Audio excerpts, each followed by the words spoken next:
My name is Bimmi. Welcome back to my YouTube channel and thank you very much for joining me today. तो आज हम लेके आए हैं कि मर्चेंडाइजर की क्या क्या रिस्पॉन्सिबिलिटीज़ होती हैं एक अपैरल इंडस्ट्री में।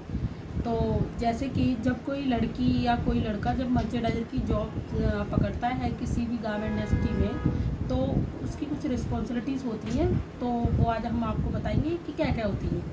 तो सबसे पहले देख लेते हैं कि मर्चेंडाइजर की क्या क्या रिस्पॉन्सिबिलिटीज़ होती हैं। नंबर 1, सैम्पलिंग जो बायर की सैम्पलिंग आती है, सबसे पहली जो मस्ट इम्पॉर्टेंट थिंग होती है वो होती है मर्चेंडाइजर सैम्पलिंग बनवाता है as per the buyer requirement. ठीक है। तो नंबर 2 हमारा होता है कॉस्टिंग करना। ठीक है। जब हम सैम्पलिंग बनवाते हैं तो सैंपल जब हमारा प्रोटो सैंपल फाइनल होता है तो हमें बायर को उसके बाद कॉस्टिंग देनी होती है। तो सेकंड जो होता है हमारा कॉस्टिंग होता है, जो हम कॉस्टिंग करके बायर को भेजते हैं। थर्ड हमारा होता है जब हमारा जब हमारा कॉस्टिंग फाइनल हो जाती है तो हम टीएनए बना के देते हैं बायर को। जैसे कि कोई ऑर्डर आया और ऑर्डर आने के बाद हम बायर की कॉस्टिंग भी फाइनल हो जाती है, प्रोटो हमारा पास हो जाता है, तो हम टीएनए बना के बायर के साथ शेयर करते हैं कि एज पर बायर रिक्वायरमेंट और एज पर बायर पीओ हमें आज अगर पीओ रिसीव हुआ है तो हम कब तक उसको डिलीवरी दे देंगे।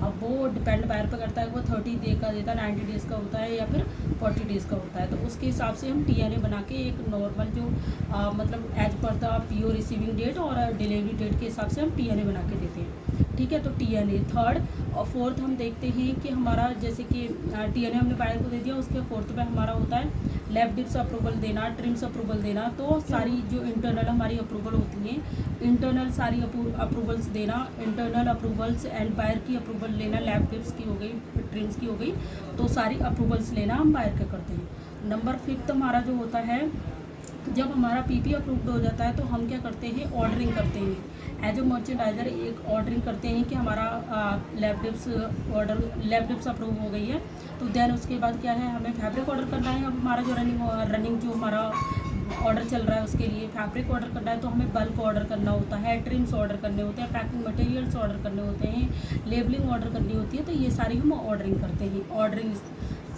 ये हो गया। फिर 6 पे हमारा क्या आता है कि हम जो हमारा वर्किंग चल रहा होता है तो उसको इंटरनली और एक्सटर्नली हमारे जो फॉलोअप्स होते हैं बैंडर से, हमारे जो कटिंग डिपार्टमेंट होता है, हमारा स्टिचिंग डिपार्टमेंट होता है, प्रिंटिंग डिपार्टमेंट होता है, डिपार्टमेंट से हम फॉलोअप करते हैं। तो ये 6 नंबर होता है। 7 नंबर हमारा होता है कि हम बायर से भी मतलब कि सारी फॉलोअप्स करते रहते हैं कि हमारा क्या क्या अप्रूवल्स हो गई हैं, पीपी अप्रूव हो गया है। देन जब हम ऑर्डर कर देते हैं, ऑर्डर करने के बाद क्या होता है, हमारा फैब्रिक आता है, और फैब्रिक जब आता है इन हाउस तो हमें बल्क अप्रूवल करानी होती है बायर से, तो बल्क अप्रूवल कराते हैं। उसके बाद क्या होता है, ये बल्क अप्रूवल कराने फिर कटिंग हमें कब करानी है, कटिंग पीपी मीटिंग डन कराना होता है। 7 नंबर जो पीपी मीटिंग हम अरेंज करते हैं। ठीक है। उसके बाद 8 नंबर आपका होता है कि आप जैसे कि बायर कोई लैब हमें क्या बोलते हैं टेस्टिंग वगैरह करानी होती है अकॉर्डिंग टू बायर जीपीटी और एफपीटी, तो हमें सारी टेस्टिंग करानी होती है।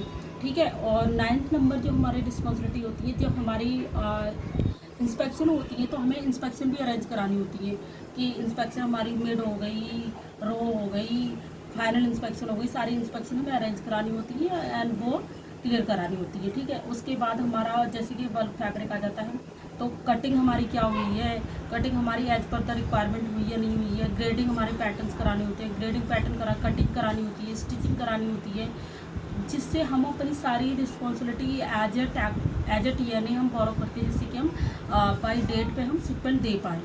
ठीक है। तो सारी कटिंग हमें फॉलो करना होता है, सारे फॉलोअप्स करने होते हैं। उसके बाद क्या होता है, हमारी सारी 11th नंबर हमारा होता है कि हम पैकिंग वगैरह देख लें कि हमारा पैकिंग फाइनल हो रहा है, जैसे as per the buyer requirement हमारी पैकिंग सारी हो रही है। तो ये सारी पैकिंग करने के बाद हमें 3-4 जैसे कि हमारी हमारा इंटरनेशनल बायर है, हमारा एक्सपोर्ट का है हमारा, तो हमें ना 4 दिन पहले हमें अपनी शिपमेंट निकालनी होती है, क्योंकि 4 दिन में बायर जो हमारी शिपमेंट है वो जो हमारी शिपमेंट वहाँ तक पहुँचती है, तो हमें 4 दिन पहले शिपमेंट निकालनी पड़ती है। तो ये सारी रिस्पॉन्सिबिलिटी होती है एक मर्चेंडाइजर की अकॉर्डिंग टू ये सारी रिस्पॉन्सिबिलिटी होती है। तो सारी रिस्पॉन्सिबिलिटीज़ आपको क्लियर हो गई होंगी। अगर आप चाहते हो कि मैं डिटेलिंग पे रिस्पॉन्सिबिलिटी जो मर्चेंडाइजर की होती है उस पर डिटेलिंग वीडियो बनाऊँ, तो बिल्कुल आप मुझे कमेंट करिए और मेरी वीडियो को लाइक करिए, कमेंट करिए, और जिससे मैं डिटेलिंग में भी वीडियो बना सकती हूँ और बना दूँगी। ठीक है, तो आशा करती हूँ मर्चेंडाइजर की क्या क्या रिस्पॉन्सिबिलिटी होती है आपको क्लियर हो गया होगा। तो थैंक यू वेरी मच।